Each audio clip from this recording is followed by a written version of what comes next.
Alright, now before we jump into the video, I just want to clarify one thing. I love Dungeons & Dragons. I fully believe the writers and game designers put out a fantastic game, and that I am in no way smarter than all of them combined. They genuinely have done a tremendous job with Dungeons & Dragons 5th edition. Seriously. Now, with that out of the way, let's talk about how they totally f***ed up with the 9 worst rules in D&D 5e. Sorry, Jeremy. Okay, the first rule is one that absolutely drives me crazy. Like, genuinely, it upsets me, and that's how unbelievably broken and overpowered the Sentinel feat is. Good lord, what the hell were they thinking? I mean, okay, I get it. You wanted to make something so a fighter could protect the wizard behind them. Like, I get that. But wow, did they take this to an extreme. The issue is that they didn't put any type of size cap on this feat, and it is theoretically available to everyone. So just to prove how absurd and dumb this is, let me give you an example. Purely rules as written. Let's say I'm playing a frail old wizard with, the Sentinel feat. A huge-sized, 15-foot across purple worm is in front of me, and I'm holding a teeny little 1d4 dagger. The purple worm tries to burrow away, and I poke it as it attempts to leave my threatened space with an opportunity attack. Rules as written. The CR 15, 247 hit point on average, 28 strength, huge-sized worm that literally burrows through solid rock cannot muster the strength to get away from my staggering little dagger attack because, Sentinel. That's just plain dumb. I'm sorry, it is. The next dumb D&D rule as written is one that, in fairness to the 5e design team, has been around for many editions of Dungeons & Dragons, and that's the fact that a lowly little crab, yes, a crab, can, kill a human, commoner. This is one of those head scratchers, but yes, the lowly CR0 crab could in theory murder a fisherman. Mostly this is due to the fact that because the design team gave it stats, and so, we in turn have several CR0 creatures that, are capable of murder, including the crab, a raven, a weasel, which has a shocking +5 to hit, by the way, a single tiny bat, a spider, or even a scorpion, which both not only deal physical damage, but also require saving throws for their additional poison damage that they can do. Yeah, naturally, this is absurd. I mean, you're trying to tell me that if a fisherman emptied a crate of crabs into a bag, threw them over his shoulder to walk back to town, tripped, thus scattering the 24 crabs, those crabs could just Voltron up and murder him? Rules as written, minus the whole Voltron reference.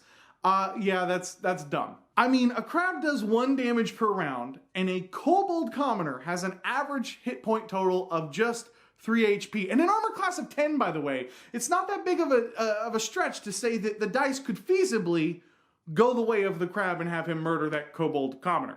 The next dumb rule as written that will piss you off the more you think about it is 2-weapon fighting.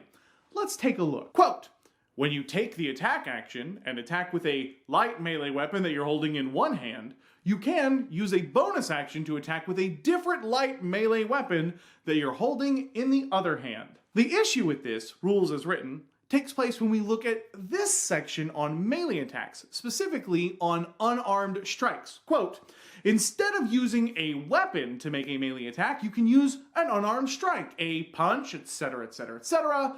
An unarmed strike deals bludgeoning damage equal to 1 plus your strength modifier. So why is all of this really dumb? Well, because if you hold, say, a dagger and a dagger, you can make an attack as normal and then as a bonus action, attack with your second dagger. But because fists are not weapons, take that, monk players, then you cannot stab somebody with a dagger and then punch them in the face.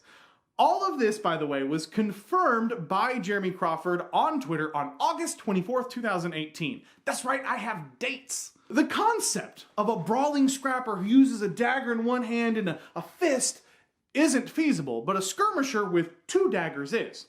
Congratulations, rules as written. You played yourself. Congratulations, you played yourself. Okay, I'll admit this next dumb rule as written comes from an extreme example, which almost certainly would never happen, but it was super funny to me, and so I thought it would be entertaining to include it in this video. And that's the fact that rules as written, your character can actually grow weaker and lose hit points the more you level up. Yes, I'm serious. We all know that 5e no longer inflicts racial penalties on ability scores when creating a character, but point buy is in fact the optional variant rule, and true rolled stats are in fact the default for character creation, which you can find at the top of page 13 in your player's handbook if you don't believe me. So because of this, it's possible to have a -2 or even a -3 Constitution modifier. Well, when Wizards took out racial ability penalties in the new 5th edition, they also forgot to put in a minimum on health gained when you level. So there is no minimum HP you get when you level. Well, because of this, it's possible to lose hit points when you level up. The formula for hit points and leveling up is found on page 15, paragraph 7, quote, "Each time you gain a level, you gain 1 additional hit die. Roll that hit die, add your Constitution modifier to the roll, and add that total to your hit point maximum." Well, anyone who's attended 3rd grade math knows that when you add a negative number to a positive number, you simply subtract. So congratulations on the new spell slots.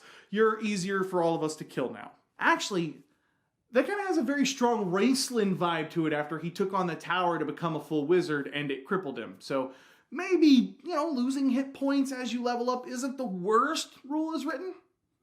Nah, it's pretty dumb.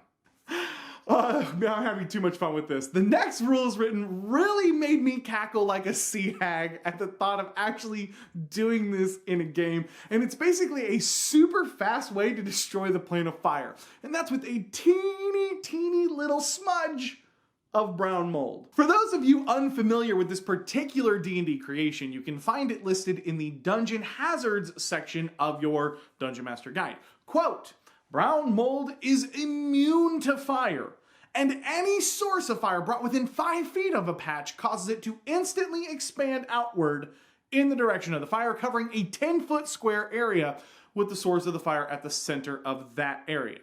So, yeah, maybe that's not a dumb rule as written, but with all this COVID stuff going on right now, I think we'd have a pretty good indication of what an adventurer who stepped in a smudge of brown mold might do to the plane of fire if they didn't sterilize their boots first.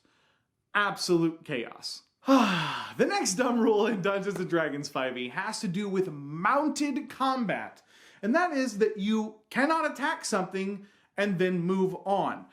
Basically, the way that mounted combat works is that your steed moves to the same initiative as you do when you mount them, and because of this, you get to dictate who goes first, but whichever you choose, you can't actually split the turns. So there is no way to have the horse go 20 feet, stop, let you make your attack with your initiative, and then have the horse continue moving 20 feet. Which, come on, let's be honest, that's really weird and dumb. Dragons can fly past and attack, sharks can swim by and attack, rogues can run by and attack, but you better not be on a horse. You can even be part horse, but you better not be on a horse and try any of that nonsense.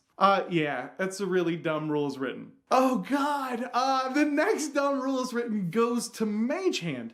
This really should go to spells that let you cast them in a space that you don't need to see, but for argument's sake, we'll just say Mage Hand. Why is Mage Hand dumb as written? Because this cantrip lets you unlock any door that isn't barred or has a keyed lock. Depending on your world and how much you and your group base it on medieval history, while warded locks and tumbler locks existed in medieval times, they weren't used for every door. The far more commonplace interior locks were simply bar locks. In fact, due to how easy it was to make an actual skeleton key for warded locks, people inside of castles far more often relied on bar locks for their personal chambers.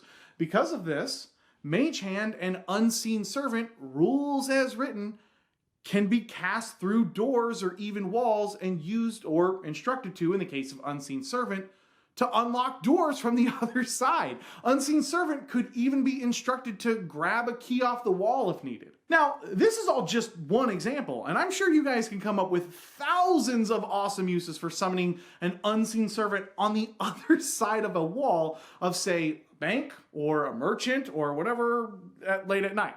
You guys get the idea. Not having to see where you summon something is dumb and really, really broken.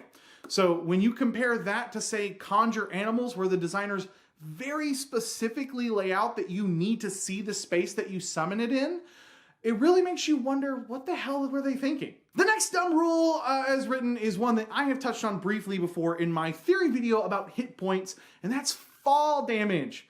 I mean, look, I get it. The designers wanted to make something simple and easy to remember, I guess, but this is probably the laziest thing they could have come up with. I hate to say that out loud, but it is. With 1d6 damage every 10 feet. If you have a level 14 barbarian with a good constitution who would willingly jump off a 150-foot cliff because, whatever, they've still got plenty of hit points even after the fall damage, that's a problem, okay? This rule as written is really, really dumb. Again, I'd recommend you check out my video on hit points for what I feel is maybe a far more elegant solution. So there's that. And finally, dumb rule as written number 9 is another that just breaks all logic, and that's underwater combat. Specifically this line.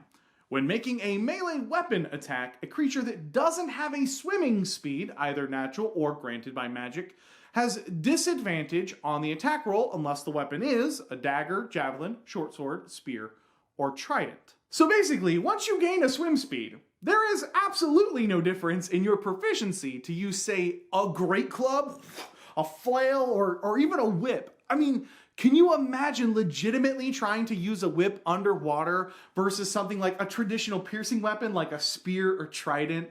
I mean, come on. It's kind of cringy to think about someone swinging a big-ass maul effectively in the water, fighting off some shark monsters. And I think it's fair to call this rule kind of dumb. Now, just to clarify, the purpose of this video was meant to be entertainment. And, you know, illustrate that fully following every single rule as written to the letter is probably a silly idea. Also, you know, it's fun to poke fun at things that are illogical, like, you know, the Sentinel feat. All right, so now I want to ask, what did I miss? What D&D 5e rules do you guys find just completely ridiculous? What rules break all logic? Let me know in the comments down below. I look forward to reading whatever else you guys can find. I, of course, want to give a massive thank you to all my incredible patrons over at welcomeadventures.com. Guys, if you like this content, you want to support more content like this, welcomeadventures.com is a great way to do that and snag some extra rewards for yourself. So I appreciate it. Thank you. If this is your first time here and you love role-playing games as much as I do, yes, I do love role-playing games, even if I make fun of them, I would love to have you subscribe. Every week, mostly, I put out videos on GM tips, player tips, tutorials, and more.